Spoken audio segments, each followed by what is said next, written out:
Welcome. This is the Insider's Edge to Real Estate Investing with James Nelson, the principal and head of Avison Young's Tri-State Investment Sales Group. In this program, you'll learn game-changing strategies to outperform the market. James will teach you how to source, execute, and capitalize on the best real estate opportunities in New York and around the world. Now, here's your host.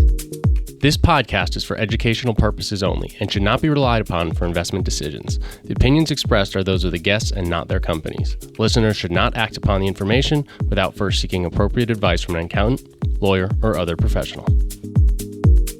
Welcome to episode number 207 of the Insider's Edge to Real Estate Investing. This is your host, James Nelson. I'm principal and head of Tri-State Investment Sales at Avison Young. Welcome back, everyone, to the show. I feel like every time I begin the show, I'm asking you to do something. I'm asking you to subscribe. I'm asking you to rate it. I'm asking you to send it to a friend. I mean, yes, would we love to get this out to a larger audience of people? You know, we're really doing this. I do this because I'm passionate about helping other people, right? And I love real estate so much that I want to introduce it to people. Those who are already students of the game, I want to help perfect your craft. And so that's why we do this. And so I'm hoping if you are as passionate about real estate as well, that you will continue to share this. This is where I'm going to ask you to do something. If you go to jamesnelson.com, I'm not asking you to do this for me. This is for you. I built this site for you. There's incredible content there, whether it's the Forbes articles that we put out weekly with my writing partner, Rachel Hartman, whether it's the videos, whether it's the podcasts, show notes. There's so much content there. You also sign up for the monthly newsletter. That's what puts everything together. Okay, we're not trying to sell you anything. It's just delivering information, value to you, nothing in return expecting. That's my pitch for today. Okay, so let's get on to the show. Today with us, we have Rosie Tilley. I had the chance to sit with her at the Connect Media conference. Love Connect Media, love what they're doing. Thank you. Maybe they'll help share this episode as well. Rosie's got an incredible story as head of development at Charney Companies, a leading real estate development and construction firm in New York. Rosie studied urban studies and economics at Columbia and went on to oversee a pipeline of 2,000 plus rental and condominium units from project completion to acquisition through construction completion. So Rosie's going to talk about, and her story is unbelievable. She started out by cold calling developers in college. Who does that? Rosie does that. And she's going to talk about how she benefits from hands-on learning construction. That's how she figured it out. She did not go to school to learn construction. She learned this on the job site. She also discusses the value of working for firms to provide exposure to the life cycle of the whole development deal. So you go to jamesnelson.com. That's where you can find Rosie, how to connect with her on LinkedIn, learn more about the Charney Companies. We're going to have a brief word from our sponsor, and we're going to get right into that episode with Rosie Tilley. A different approach to putting our clients first. Avison Young's Tri-State Investment Sales Group sells multifamily, office, retail, development, and specialty sales throughout the New York metro area. As experienced thought leaders in their industry, our 35-member group is available to help you make informed investment decisions by advising you on your current holdings or identifying new opportunities in the marketplace. Our one unified team is built on an industry-unique platform which promotes unparalleled collaboration and teamwork. We share core values of hard work, integrity, and expertise. We put our clients first, providing tailor-made strategies to achieve superior results. Please visit us at aytristateinvestmentsales.com and follow us on Twitter, LinkedIn, and Instagram at JamesNelsonNYC to learn more. Hi, everyone. I am here with Rosie Tilley today, who is head of development for Charney Companies, a vertically integrated real estate construction and brokerage firm based in New York City.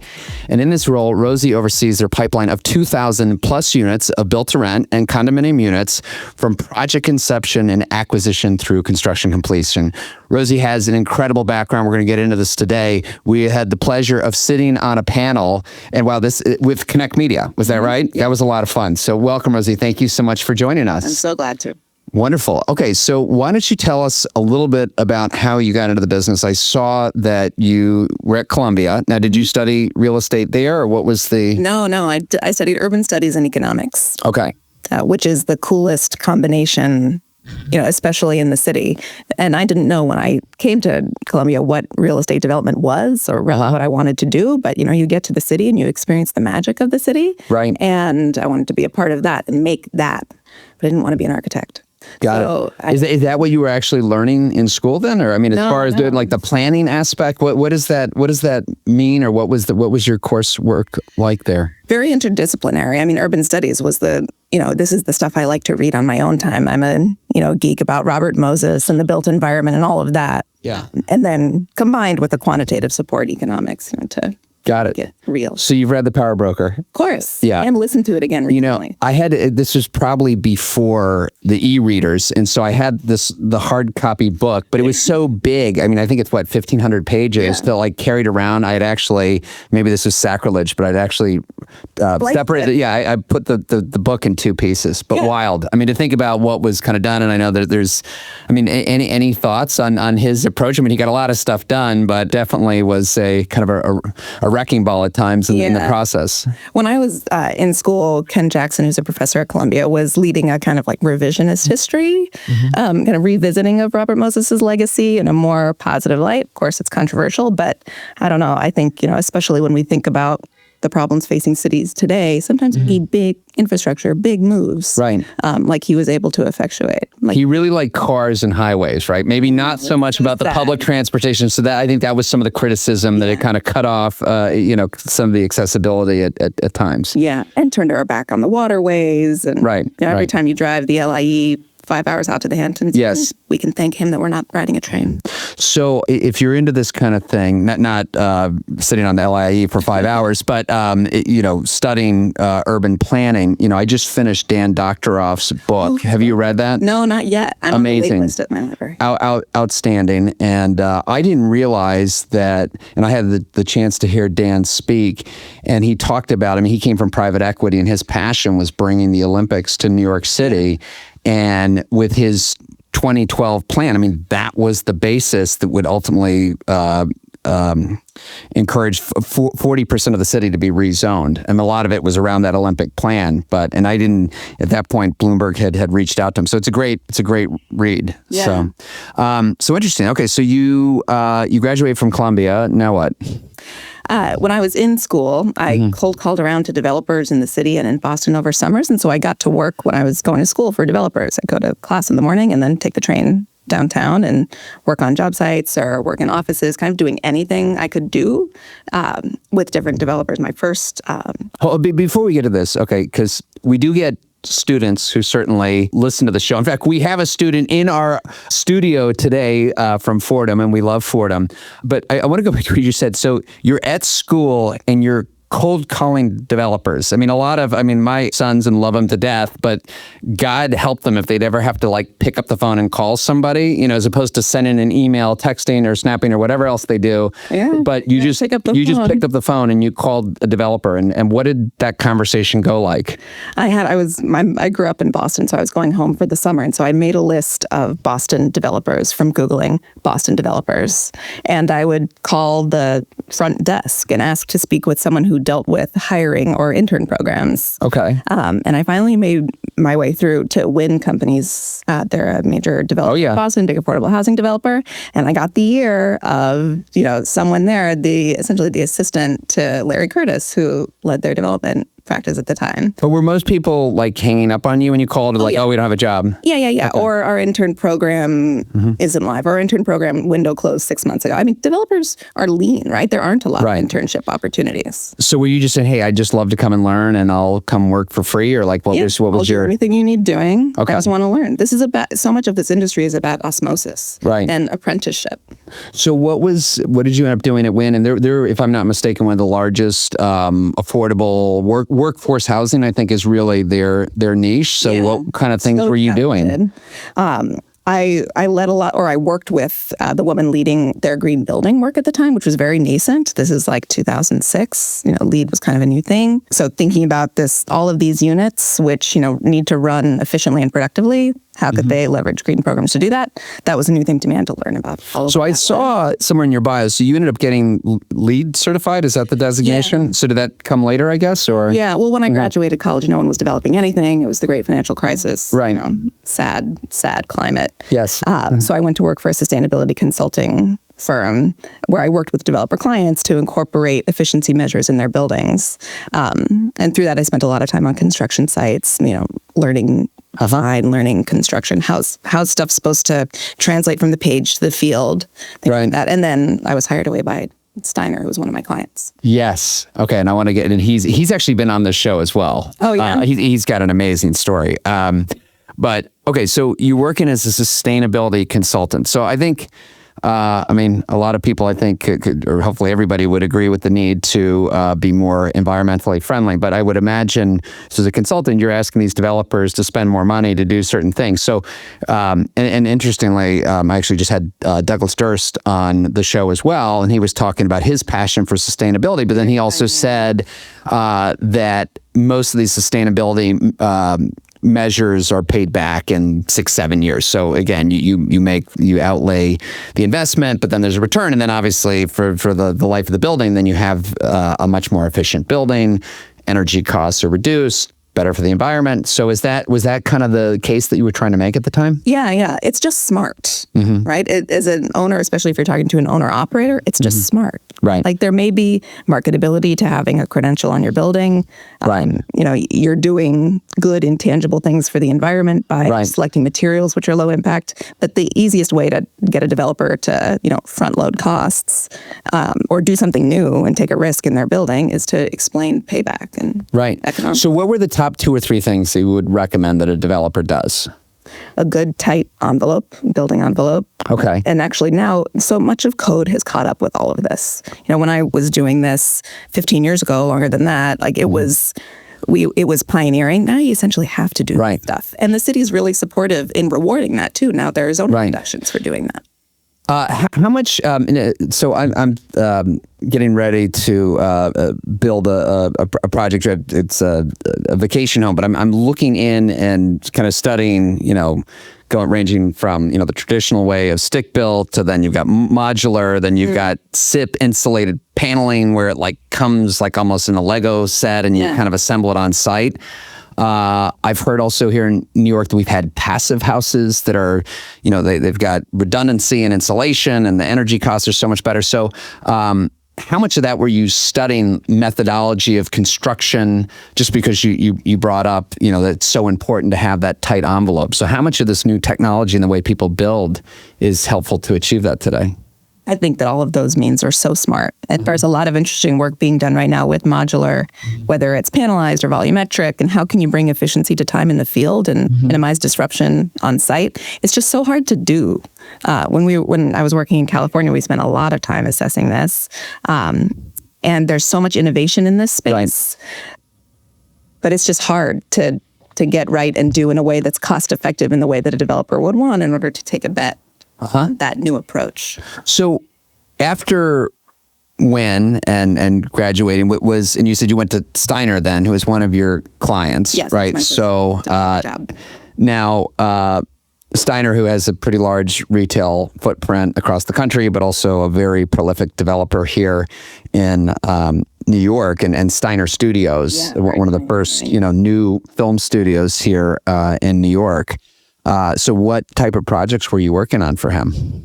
I was working on multifamily and condo. We built a condo in the East Village. I remember that one. Avenue A, was it? Yeah, that was great. You all did really well with that. We did really well. That was a phenomenal building. When we acquired that from the Archdiocese of New York, people thought that we were nuts for our basis at the time, which I think was like low 200s. And we all did so well at that project. It's a phenomenal building. It's a building that doesn't feel new in that location. It was so important. So Doug had done retail, he'd done kind of large scale and film studios, and then doing a condo in the East Village. I mean, you could say, oh, well, it's all development, but it is very different. So was it just being opportunistic and kind of thinking where the opportunities were, or was there kind of a certain path that you were... No, I think it's being opportunistic, and that's what was fun about working at a family office. You have a different calculus, right? Than an institutional owner does. And you can push the envelope a little bit and do passion projects and things that's fun, like building a movie studio in the Navy Yard. Yeah. Or doing this condo or building a 53-story building in downtown Brooklyn. Wow.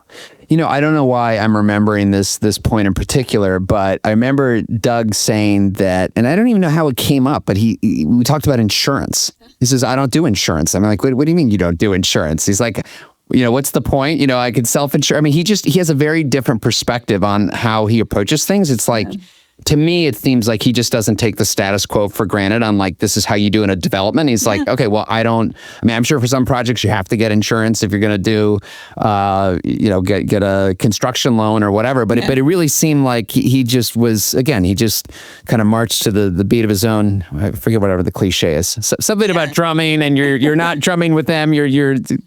But I mean, was this kind of a unconventional way to learn the business and his approach? Yeah. But I learned so much from Doug and from his dad, David, right, who died last year, I think. I learned so much from him about building. And what kind of things in particular? About how you're supposed to build and how you build for generations and what quality means in the field. He'd come around and watch, he was in his 80s. He'd come and watch concrete pours. He'd come and watch the crane be jumped. He knew every detail. Right. So, and that's kind of counter to, you think, some developers, I mean, obviously their profit is tied to not only what they could sell the units for, but what it costs to get there. So you always worry, like, did the developer cut corners? Did they build it on the cheap? So like, why would they, I guess, over-engineer a building, if you will, or really build to that in perpetuity? I mean, certainly if they're going to hold, that makes sense. I guess if you're going to condo, you're going to be responsible for what you build. But that's interesting. So there was a real emphasis on doing things right. Yeah, on quality. And that, I've had that. I've had at every place that I've worked, that's been the directive. A lot of it is reputational too. Right. This is a small business. People are entrusting a lot with you, when they are buying a home or renting a home. Quality is paramount.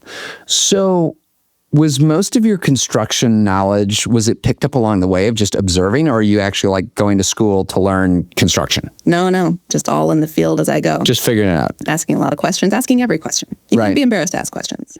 So what is that again, if you remember those early days of like being on the job site, like what are the questions you're asking? Who are you spending time with? And if pouring a foundation, like what are the kind of things that you're observing and learning? Yeah, well, say, drilling piles. You do test piles, but you do like 5 different kinds of piles. Why? Why is one better than the other? And what does it mean for the cost of the building when you're designing your foundation? How can you be efficient with that? Yeah. And through everything, quality, but efficiency, right? And that kind of striking that fine balance of quality and efficiency. And if you have really smart subcontractors, some of these field guys are the smartest guys in jobs, and really smart engineers and smart ownership, then there are enough people around, you can just pepper them. How much of development is kind of cookie cutter where like, of course, these are the kind of pilings we need because this is the water tables here and this is what we need to do and this is how you execute it? Or is it like you'll get one engineer who says, okay, well, this is what we need to do. We need to drill down and hit bedrock or, whatever it is. But like, how much of that kind of figuring out the best development course is, are you trying to figure out day in and day out? And do you get different recommendations from different professionals? And then how do you know what's the best advice? Well, I've learned you can't take anything as a given, right? Everyone in this, there are lots of very experienced people in this business who have seen everything, but they may have a standard operating procedure of the way that they may design something. And also maybe it's easier just to copy a detail from the last job to your job. But is it right for my job? And is it the best approach for my job and the most efficient approach? You have to question every single assumption from all the way from the beginning of design, especially at the beginning of design when you're setting out, when you're building the foundation blocks, if you will, of what the building will become. And how many times, I'm sure learning along the way also involves making mistakes. I'm sure there's things that happen where, and again, maybe there was the best intentions, but, construction can be messy and it's not always predictable, right? So were there things along the way where you learned, okay, well, maybe we should have done things differently? Yeah. From a development perspective too. And sometimes that winds up being all right. Like, at Steiner East Village, we designed essentially just short of a building permit as a rental. And it would have been a good rental, but it was a little iffy. Like we needed really top of market rents, trending. Everyone had faith in the market, and I think it would have done well as a rental there. But condo was really the best execution. So we wound up scrapping that design, all the time that we'd spent, and re-going it as a condo, which wound up being the best option. Condo was risky though, right? Yeah. But we would have saved some time, maybe met the market earlier, saved a lot of money. So in my book, I talk about the different ways to get involved in real estate investing. And I say that, development is the one. I mean, if you look at kind of the risk spectrum, right, where, as core plus value add, opportunistic. I mean, of course, if you're developing, you're taking on a lot of risk and looking for outsized returns. That being said, I mean, it would seem that in development, when you're coming out of the ground, there is the most, the highest likelihood that there could be an issue, cost overruns, whatever it is. So what I say in the book is that if you have not done development before, I would not, encourage you to just jump in, certainly for your first project to build out of the ground. I mean, does that make sense to you, where like this is really a business where you don't want to try to attempt something ground up if you've never done this before? Yeah, it takes optimism, it takes patience, and it takes a lot of resources. Right. We're doing brownfield redevelopment right now in Gowanus, and it's taking us longer to come out of the ground than we'd like. It's right. And this is someone who's, Charney, who's in the business of, construction, has done this before, has tackled brownfield sites, and even then. This is our third one in the neighborhood. Right. So I guess then the answer is, for you, if someone did want to eventually go out and do development on their own, I mean, to actually work for other developers would almost be a prerequisite. Yeah, learn on someone else's. Yes. Learn on someone else's time. So, okay. So you finished that sense of ownership. So was it, so with Steiner, and then you spent some time at Twining, was it then that you went out to the West Coast or no? After Steiner, I worked for RXR. Okay. RXR building here. When they were building out their development team in New York City, we had folks who were working on stuff in New Rochelle, folks who were working on things in the city, and that's what I was doing. And did you find, I mean, when you made transitions from Steiner to RXR, I mean, you've worked at a lot of great shops, like when did you, and this is probably a great question for those listening who are probably, 5-10 years into their career.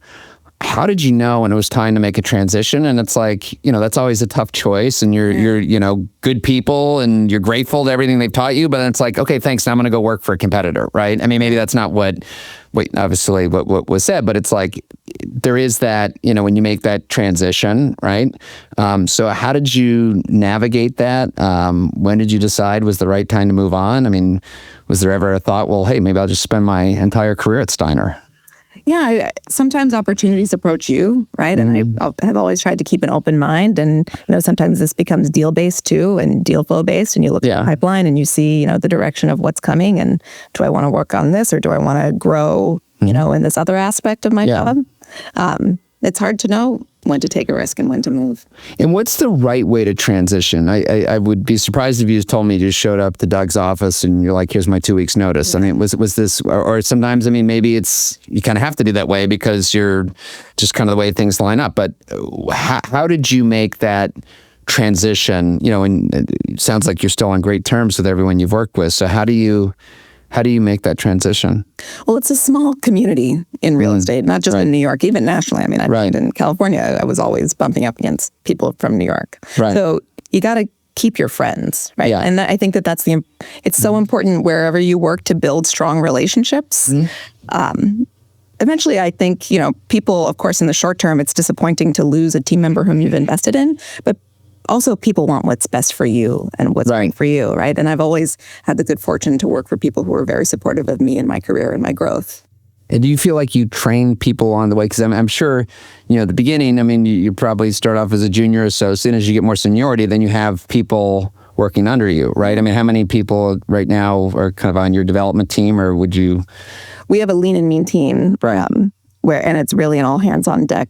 Okay. Our development team is maybe 8 people at Charney. Okay. At Lendlease, we had a bigger team. Yeah, that's what I was thinking. I mean, that's a lot more people. So I would think even if you're moving on from one of these firms, that hopefully you've trained some people on the way also who maybe it's an opportunity for them to step up and continue to grow as well. Yeah, exactly. I mean, if I've done anything right, then that's exactly what's happening. Yeah, I think one of my mentors still to this day, Paul Massey, would always say that when you're in, maybe it doesn't have to be a crossroads in your career, but you're kind of looking for that next step, and how to have that conversation with your current employer and to kind of talk about the things that you're looking to do and kind of make it an open conversation. And people, if they're doing the right thing, they want, an employer wants the best for their people and want to continue to grow. I mean, we've certainly had plenty of salespeople who've been on our team and then move on. Many of them actually go to the principal side, which I think is like the highest compliment. Like hey, you started as a broker and now you're going to be a principal. And now, hey, guess what? We have a contact at that, that firm now. So it's always, great to continue those connections. Okay. So eventually though, you did head out to the West Coast, Palo Alto, right? So you're working with Lend-Lease, and this was a joint venture master plan in Mountain View. What was that? So, Lend-Lease was then kind of the third-party developer for Google? Is that what? Yeah, Lend-Lease had a very innovative joint venture agreement with Google to design and entitle master plans on Google's holdings in the Bay Area, of which there are many. Yeah, how many acres? Like, what are we talking about here? Millions of square feet. We broke them into 4 different master plans, and they would all be 24/7 communities, live, work, play. Everybody knows there's a housing shortage in the Bay Area. The statistic for a long time was that for every 6 jobs created, there was 1 unit of housing created. There was a poll at one point saying that more internal to people who worked at Google, but more people wanted to work at Google in Pittsburgh than in the Bay because you just couldn't buy, rent a house. So Google said we're gonna build housing for our employees. Not specifically for their employees. They're going to build housing, free market housing, that's going to be in these areas where our employees happen to work. As do plenty of other tech communities. No one wants to live in like Googleville. That's not any fun. Right.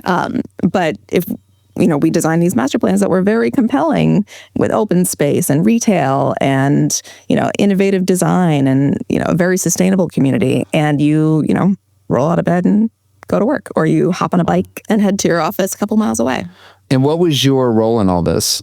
I was leading the residential development of our 7,000 units in Mountain View at Google's headquarters. 7,000 units. 7,000. Okay, so how do you go about doing that?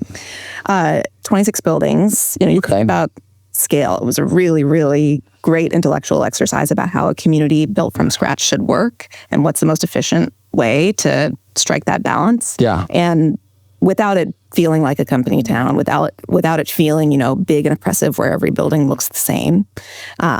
So we broke the residential piece of this master plan into subphases, broke the buildings into large enough buildings so that they would be cost effective to build and to operate, but then could also fit as part of a little neighborhood buildings. And so, our idea was that you would have this passport essentially within your community, and you can live in this building, but you go to the gym in this building, you go to the pool in this building, and you have friends all over the place throughout this community, and you feel connected through kind of a scheme of communities from the very intimate of your building up until to the more macro of the whole community. And even though this wasn't specifically for Google, Google owned, and I've seen some of their properties, nothing that they do is cookie cutter. No. So, I would think, this probably, was there just one architect and one plan, or were you like bringing in different design professionals so every building had its own look and feel? Yeah, we had a very talented and large crew of architects and design professionals on the team, from master planners and then also through to the vertical. And we're taking an approach to hire one or a few. We called them executive residential architects. So folks who could implement standards and efficiencies across all of the buildings, say for the building's backbones and skeletons. So we don't need to draw the same roofing detail 26 times. We don't need to draw, the same elevator plan 26 times. But they would partner with design architects on each distinct building to get that diversity of place. So, this is a massive job. What does your typical day look like doing that? Are you just, you're overseeing the other, you're working with architects? Are you on site? You're watching them, pouring foundations? What would a typical... Pouring foundations. No. We didn't make it that far. So you were just getting the plans approved and teed up and then... Yeah, essentially building the business plan and putting the development framework in place for execution. How long did that all take? Long time. Yeah, and you're working with the municipalities, right? So you're building roads, water. Yeah, the master plan. How long did it take to get entitled? I think 5 years to entitle the master plan, which would have facilitated essentially as of right as you get in that market for the vertical buildings. The market in the Bay is just challenged right now, and real estate came to mean after the pandemic something very different for the tech community than it did when this agreement was struck, when this venture was established pre-pandemic.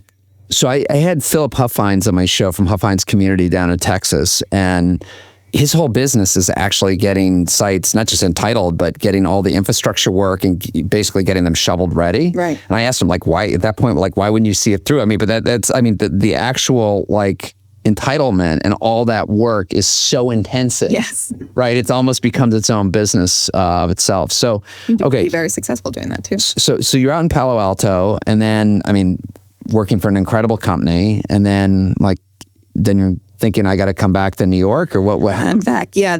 Unfortunately, Lend-Lease and Google ended their partnership. Okay. Essentially everything about the post-pandemic world. Right. Where construction costs were, where the office was, where Google wanted to invest their money. Yeah. Right. I mean, the world just changed. Right. Between 2018 and 2023. Yeah. So, faced with what to do next, I came home back to the city. Got it. Okay. You got the family at the time as well, so people are coming back with you. So how did that go? Yeah, they took a bet on me, right? My husband, left his job here. We had lived here for many years, but took a bet on me and took this role. Man, that's a big move. Like I think a lot of people, I don't know, I have no backup data to support this, but like picking up and moving to a new market, like that's, and how, I mean, you were already pretty advanced in your career. I mean, there was plenty. Was it just the opportunity where you're saying, I got to just go wherever this is? Or were you just looking, I mean. You don't get a call like that every day. Yeah. Like, it was just such an amazing opportunity. Yeah. There are such smart people who are working on it. Right.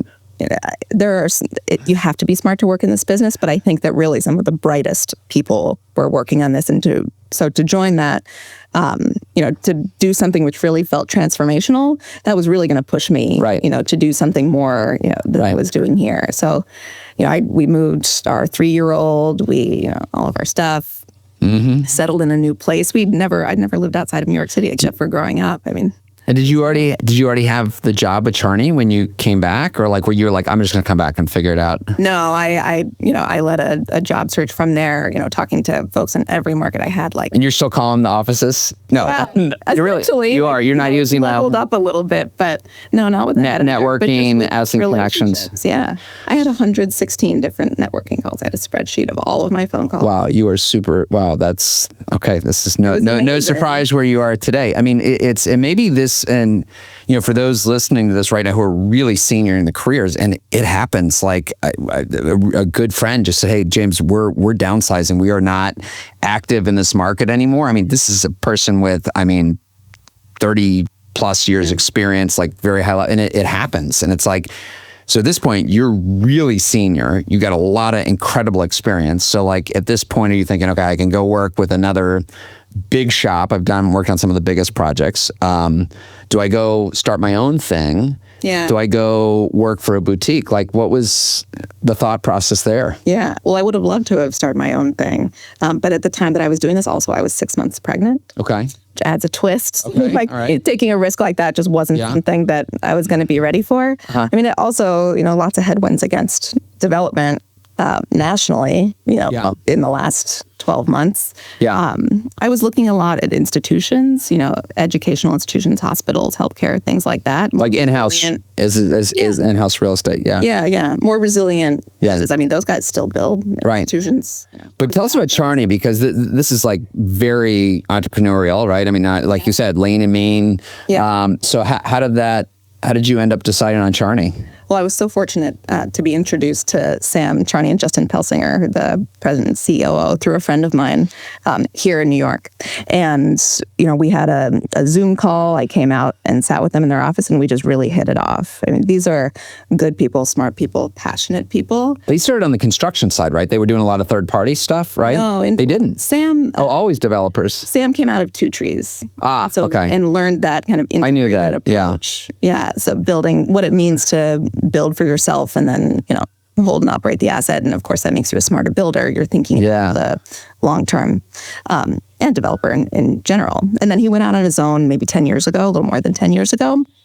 And he and Justin, lean and mean, built this incredible, track record. And then how do they find the capital for that? That's always the big thing when you go out on your own. It's like development is obviously very expensive. And again, we talked about, this is kind of can be up the risk scale. It's up there. So like finding believers that it's like, okay, well, you did this for a big giant, organization, but now it's you, how do they find the backing to do that? Really good relationships. Yeah. Really good relationships. Institutional or like friends and family or? Starting friends and family, but now institutional. I mean, we've really, anteed up. With our work in Gowanus right now, we have 4 buildings under construction with 1,200 units. Wow. The highest quality institutional partners. Related as a partner of ours.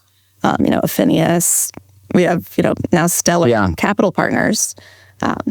It's nice validation of the quality of work we're doing. So is that kind of what attracted them to you, is that you had kind of this institutional backing? Or was it just kind of, you kind of have the same vision as far as kind of how to approach development? Like when you said that you just hit it off, what was it that? I think, both of those things, and also now, they're poised to grow, right? So how can we grow the company to scale up to meet this growing pipeline and the requirements of more institutional capital partners? Yeah. And my experience is useful there. Right.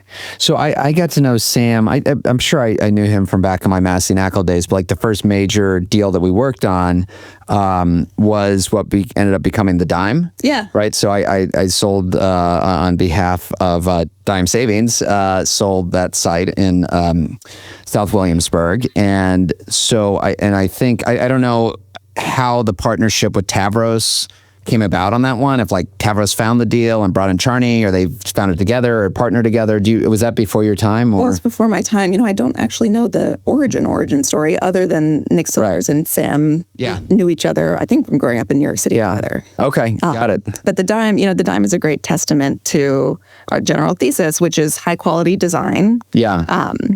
Efficiently but expertly designed units. Right. A little pioneering of a location. I mean, now you see it, it's so obvious. But at the time, it was like, okay, well, North Williamsburg, that's cool. Yeah. But when you go south of the bridge, it's like, okay, well, now it's starting to get a little, it's just, it was still, it really wasn't developed. Like this was, to build a tower in that location. I mean, it was an incredible site. It's almost a full city block. Yeah. You don't get that opportunity a lot, but I mean, at the time, it was pretty gutsy. On their part. And now it's cool. Yeah. Oh, right? Totally. But back then, that was pioneering. Yeah. No, of course. I mean, I think that a lot of that is relevant to our work in Gowanus. Yeah. So how did so I guess by the time you joined, I mean, they were already underway with Gowanus, or are you really helping them kind of dig in there and learn the market, or? Yeah, and now really execution mode. Right. It's a lot of construction at the same time. It's a lot of work to keep, 1,200 units marching towards the Yeah. So you all were one of the first major developers, right, in Gowanus, or were there? I mean, I'm sure there was others, but there's the Gowanus pipeline is kind of a who's who. Really, of real estate. There were so many great partners there after the rezoning. When was the rezoning? Do you remember? The rezoning. I think it was finalized when I was out west, or just when I was out west, 2020, 2021, maybe. Okay, so this is all... we were there before. This is all pretty new. So I mean, what's amazing, and again, for those listening, and in New York, we have as-of-right zoning, right? So that's good in that you know what you can do, but then, of course, if you can benefit from an upzoning, which is what happened, and I believe that a lot of the Gowanus was manufacturing, they got upzoned for residential. Yeah. So... I mean, I don't know how they did that, if they tied up land and they say, hey, it's contingent on the rezoning, or do they just buy it, on that hope? Do you know, or? Bought it kind of making a bet on a successful rezoning.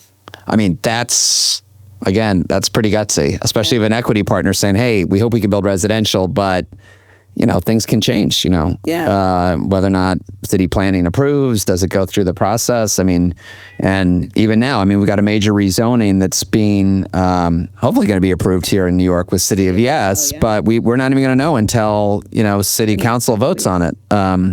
So, there is that risk when you're going into a site where you don't know ultimately what you're going to get, right? Yeah.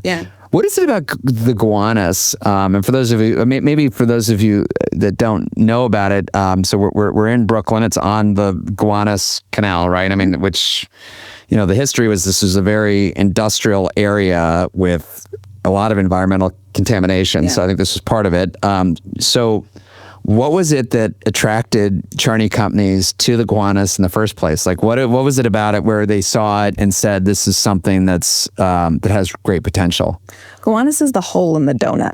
Yeah. Right? Like, you look at a map of Brooklyn, and to the west, it's Carroll Gardens and Cobble Hill. North is Borum Hill, and to the east, Park Slope. These highly desirable, beautiful neighborhoods. Right. It made no sense that Gowanus would be a place where you park food trucks. Was there transportation there? Yeah, the F is on Smith Street. The R is on 4th Avenue. It's well served by transit. Hop on a city bike and get up to Atlantic Terminal. And I mean, now like you said, everybody's there, and now it's obviously there's so much critical mass. But I mean, sometimes being the first developer, it's like, okay, are you early, or like people? I mean, it's.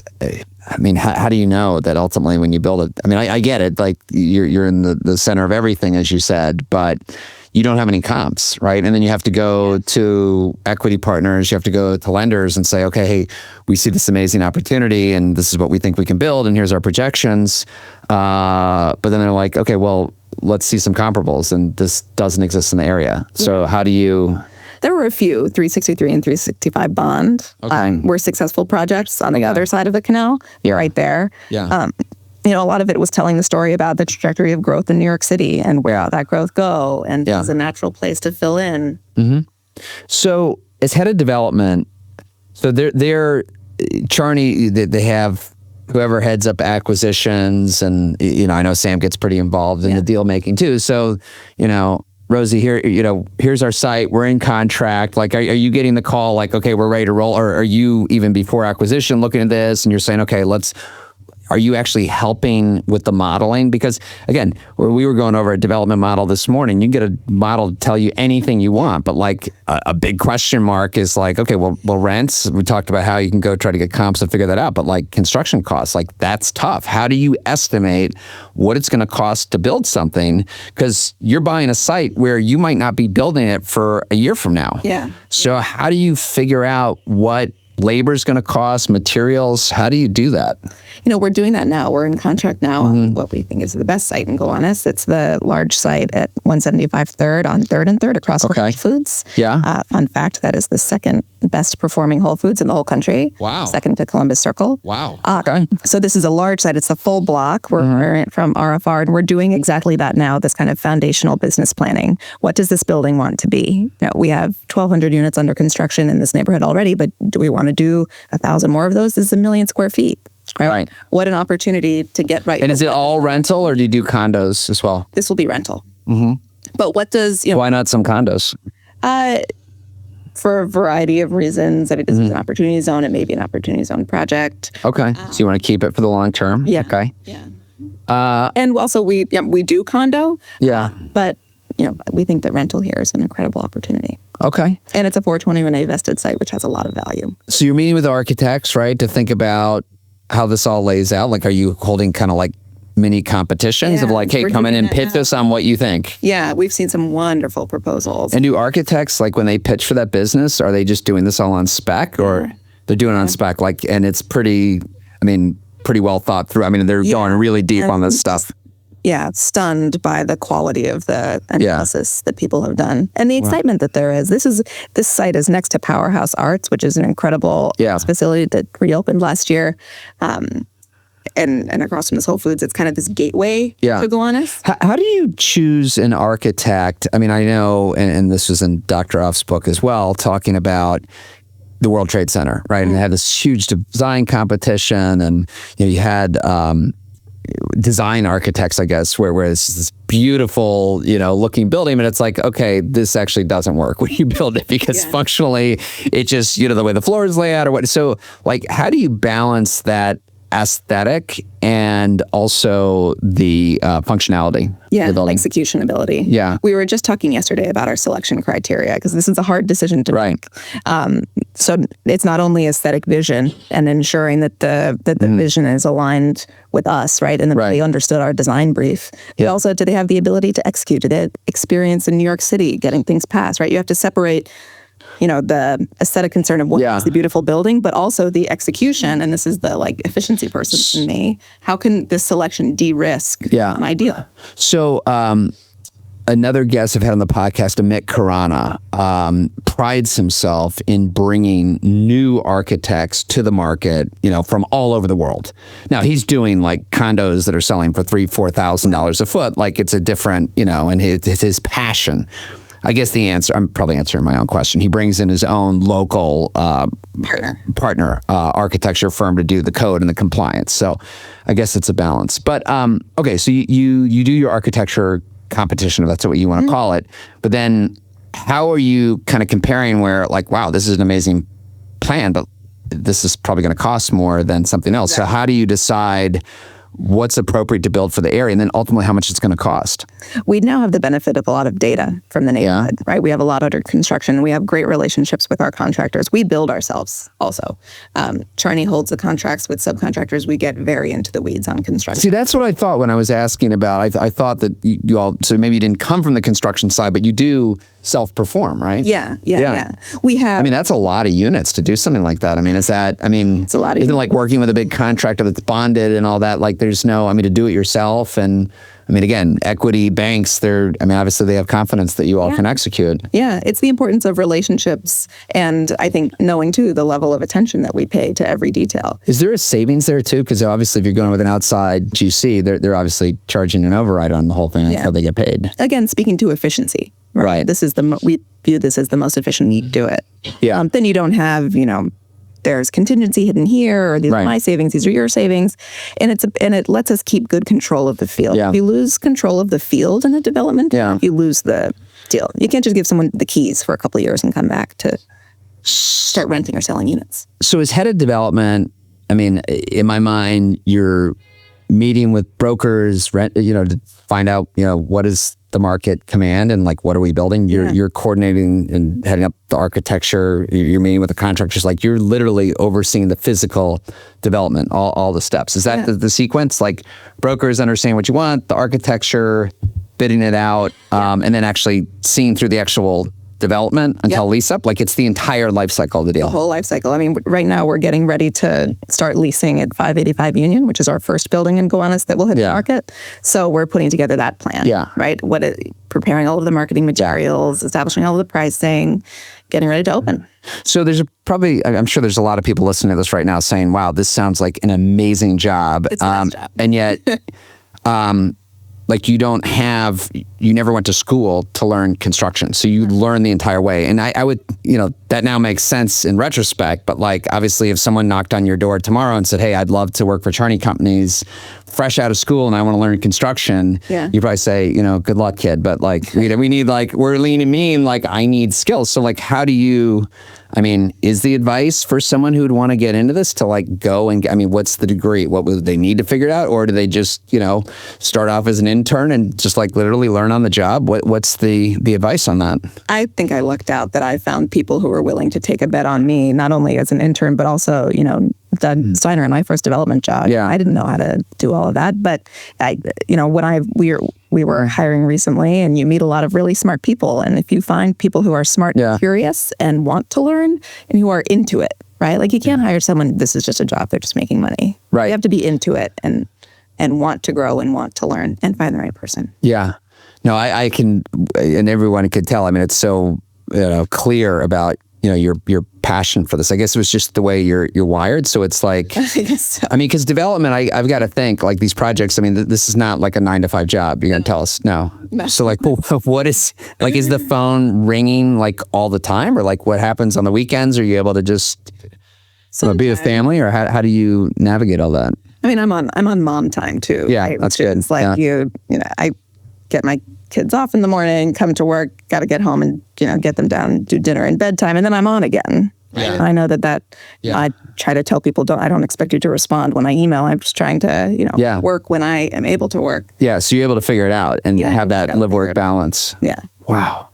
Well, this is amazing. You got an incredible story, and it's just really incredible what you all have accomplished.